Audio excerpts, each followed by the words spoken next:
Hey, it's Chris, Liege Games. Let's do this. This is going to be a short video, unless I ramble a ton at the end, and that's always a very distinct possibility if you are new to the channel, and you need to watch out for that, because I like to ramble. I will throw a rant in there or two, and it's just a good time talking about board games in a different way than other people are doing. So, if you're new to this, stay tuned, because there's always a little something for everybody. This is going to be a short video. I'm not kidding. I have literally 2 games that I think are launching for sure. Apart from that, again, it has been slim pickings on the first half of December, but it's going to be even slimmer pickings on the second half. Before, and now here's the key thing, before January ramps up. January is going to hit like a brick, folks. I'm telling you right now.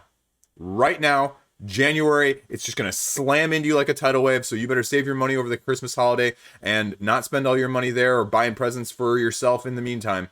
Don't be tempted by all those retails because there's no crowdfunding, because there's going to be a lot more where that comes from very, very, very shortly. That's all I got. Let's do this. Look, we're going to start a little different this week.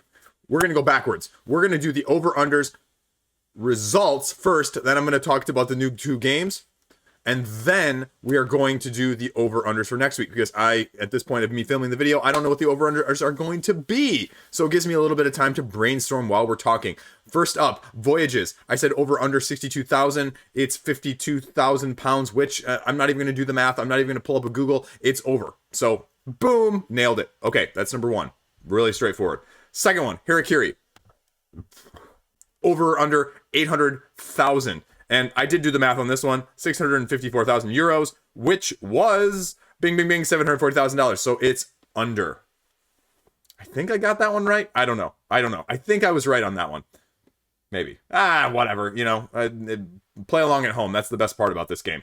Next up, Pathfinder. I actually predicted that it was going to go down. It was going to go down, it was going to go down, and it was going to go down. And I figured out, okay, I just guessed 130,000 because I think when I did the video last week, it was like 132-ish, 133-ish thousand. So I just calculated it, 115,362 euros. What does that turn out to be? I said under 130,000, right? Oh, 130,609. It's like The Price is Right, only backwards, and I got it just slightly wrong. You know, if you've ever seen The Price is Right, where they're over by like $200, and you're like, you've got to be kidding me. They were such a better than the other person, and yeah, that's me on this one. I got this one wrong.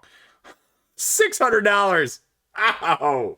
Ridiculous. But that's how good Liegestradamus is at making you guess over or under in this game. So that's the fun part. The other one, now let's see, what else do we have? We had Call of Kilforth. Now this is easy, I don't even need to pull up these pages. Call of Kilforth, by the time this video airs, well, it broke 100,000 pounds within the first day, and it's at almost 150,000 pounds right now, so I won that one. I chose the over, boom, nailed it. The other one also was a pretty easy one, I'll be frank, I probably should have made it a little bit harder, but Weather Machine by the time it ends, or Weather Machine at the time it ends, compared to where Borderlands is, wherever it is when Weather Machine ends. And it's not even going to be close. Borderlands is over almost $400,000 ahead of it. Well, 350 at this point. And there's no way, because Borderlands is still going strong, and there's no way that Weather Machine is going to get $400,000 in the last 36 hours to surpass it. Just not going to happen. So I got that one right too. So pretty good week actually for me, with not only the making them somewhat close, but also getting them right for once. Boom, boom. Yes. Only a couple more weeks of this before the end of the year. And then spoilers right now. What I'm going to do is I am going to somehow figure out how to do things I hate doing, including making something new and trying to get something organized. I'm going to do some sort of Google spreadsheet, or some sort of whatever spreadsheet that you do, and I'll put the form on this video every week, and you can fill it out. You just gotta make sure you put your same username, and so then we'll just tally up stuff and see who gets stuff right. Man, I'll figure it out. I'll try.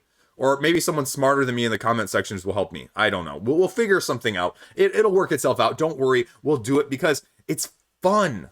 It's fun, and at some point I think I should reward people for playing along too, because that's the whole point of having a channel like this, is the engagement with you guys. So if I can't engage you, and that's what I'm here to do. I'm not here to just spout. You can listen to any talking head talk about anything random, but if you're listening to me, you're trying to also be entertained at the same time, and I'm trying to do that as much as I can do with this white wall and these games and this randomness. Oh, by the way, oh my gosh.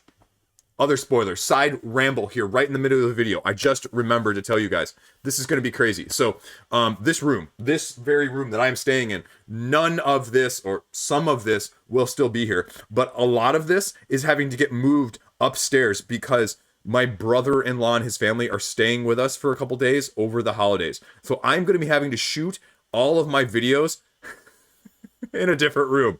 And I'm not going to give you full spoilers, but there's a good chance that I will be sitting on the floor while I do it.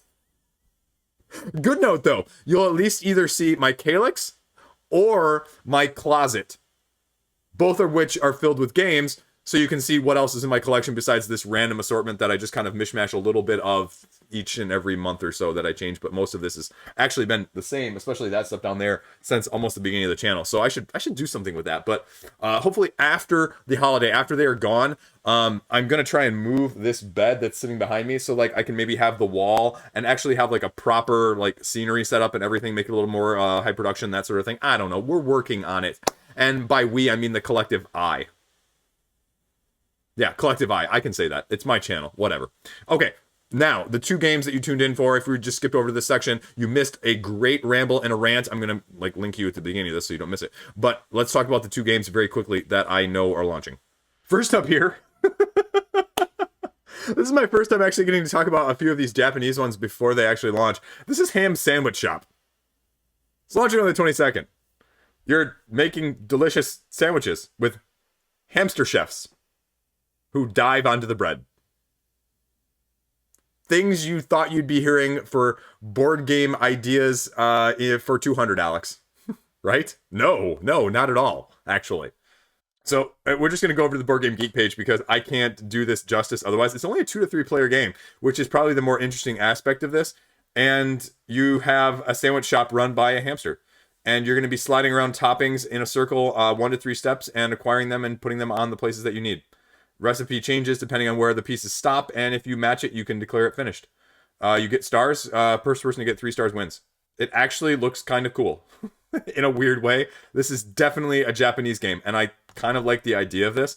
I kind of want to see what this one looks like when it launches. I think this one could be like a surprise. Whoa, this is actually kind of neat. Or it could just be, oh man, Liege. Man, I can't even believe you made me look at this page. So I wouldn't be surprised by it either way, but as you know at this point, I'm going to be watching this when it launches, and I'm going to be definitely checking out the page.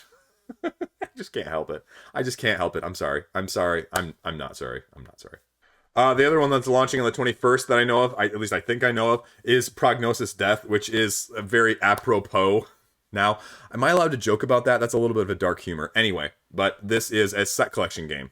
This seems like a really intriguing premise, and I can't necessarily do it justice, again, without actually referring to the text, but it's interesting in the sense that you're trying to, like, lay down these symptom cards on this patient, and then you're trying to get the diagnosis right while challenging other people's diagnosis, and if you have the lowest numbered cards in your hand remaining when they, like, are cured, then you get, like, the win, or you get, like, the point, or if you have the highest number of cards when they pass away from their illness that's not diagnosed or cured, then you get the improvement on that side of things. So, it says every turn you're adding cards to your hand by drawing or taking them from the discard. You remove symptoms from your hand by making a diagnosis or matching them. Each symptom card has an effect that's going to trigger when it gets discarded or when you make the diagnosis. So, again, players' hands are going to get revealed, and you can start to see who's got what. And you can start using other cards in people's hands. So that's intriguing. And if it's in your hand at the end of the game, it still counts as your score. So, like I said, who gets the highest score if they succumb to the illness, or if they discharge or cured if you have the lowest score. So again, it's definitely an interesting splay, as they say, with the mechanism there of just what you're going to be able to do with that. And it's 2 to 4 players. So again, kind of an interesting little take on things. And I kind of want to see this in action. I hope they have some gameplay there. But that's from Flying Man Games, so check it out. You know what? Let's make the first one easy. Let's go straight into the over-unders. This is going to be a tough week for everything, but let's try and do something creative. You know what? 2 games launching. Which one has more? Prognosis Death when this video airs next week, or Ham's Sandwich Shop? Right? Okay, there you go. That's number 1. You know what? Number 2. I've got just a weird one for number 2. Over under 5 games that I will be covering next week. And I'm going to be impartial on this. Games that I would normally cover that are funded at least in the 4 digits, because I don't cover much that's unfunded or under the 4 digits in terms of funding, and, within reasonable, game. Not just something that is completely, it's got $3 raised. You know what I mean? You know what I'm talking about when I talk about the games that are going to be on this channel that I review or, not review, but cover on a weekly basis. So I'm going to be a little discerning. I mean, there are things that I don't cover a ton of in terms of some of the really, really small stuff. I've gotten away from like the super small stuff with a few of these. Like this thing right here. I have no clue what this is. I didn't cover this the other day. Silent Night, Deadly Night, the game. I probably should have covered that because it's got 15,000, but it is what it is. And it's more something like this. A know-it-all and her sidekick go on adventure. Just some of these little ones that I'm just not really sure of. Are there going to be more than 5 games on the one next week? The video on Friday with a roundup of everything, or not? Over, under. So either are there going to be 4, or is my week going to be really easy, or are there going to be 6? So there you go. That's number 2. Let's do number 3. Again, let's just make this really simple because there's not a lot going on this week. Call of Kilforth. We're going to make Call of Kilforth another one right now. Make it number 3. Call of Kilforth, £175,000. Over or under. That's number 3. Shikoku. We'll just do again. Number 4 for Shikoku. Over or under, let's say 130,000. Over or under 130,000. And then, last up but not least, this is going to be done by the time this video airs next week. Borderlands. So it's at $1.4 million now. Let's say 1.9 million dollars, over or under. There you go. Just quick, easy, dirty, nothing complicated this week. Nothing is fun, but yeah, there you go. So on to the favorite part of the week. Let's talk TV. I have been binging. I binged all of Demon Slayer. I'm up to date on Demon Slayer. I'd love to talk about Demon Slayer, but I know most of you aren't going to want to talk about Demon Slayer, so I won't talk about Demon Slayer too much more. But it's a really good anime. I'm going to get a shirt for it or a hoodie from it. So I just can't find necessarily enough official stuff. There's a lot of bootleg stuff. I'm a little bit afraid from ordering from one of those sites and like losing my money out, but I'm going to check it out and just maybe roll the dice on that one, metaphorically speaking, of course. Other than that, I've been binging The Magicians on Netflix, the sci-fi show, based off of the book by Lev Grossman, The Magicians, the trilogy that I think he did, and I was super pumped for it, and I really just finished season 3, and it was great, except for the very end. The end of season 3, holy crap balls, Batman. I mean, come on. Talk about stupid decision making that didn't make sense.